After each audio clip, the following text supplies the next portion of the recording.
இது யூஸ் பண்ணுறதுனா நம்ம கடவுள் வந்து நம்ம கையால் சோகத்தோடு இருக்கணும், அவ்வளோதான். கடவுள் கைகால் சோகத்தோட நம்ம சோகத்தோடு நம்ம பிள்ளைகளாம் எல்லா பேரும் நம்ம நல்லா சம்பாதிக்கணும், 4 பேருக்கு நல்லா கொடுத்து உதவணும். நான் கேட்டுக்கினேன் எப்படி சொல்றாரு இவர் பர்சனலாவே சொன்னாருமே, 4 பேருக்கு கொடுத்து உதவணும், அவ்வளோதான்.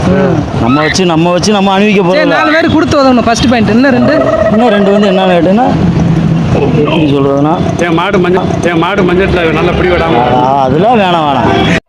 பாய் பாய் டாடா குட் பை. கொடுத்து வேணும். அதே மாதிரி பறவைகளுக்குலாம் விலங்குகளுக்குலாம் எல்லாத்தையும் கொடுக்கணும். விலங்குகள்லாம் எல்லாமே ரோட்ல தெரியலப்பா, அதெல்லாம் கஞ்சி பறவைகள் எல்லாத்துக்கும் தானியம் கொடுக்கணும். பறவைகளுக்கு வீடு கட்டி கொடுப்போம்ன்றீங்களா? வீடு கட்டி கொடுக்கலப்பா, அதுகளுக்கும் கொடுக்கணும், உணவுகள் கொடுக்கணும். நம்ம மட்டும் சாப்பிட்டா பட்டு அது பத்தாது, அடுத்தவர்களுக்கும் செய்யணும். நீ கேட்ட ஒவ்வொரு கேள்வி என்ன செருப்பால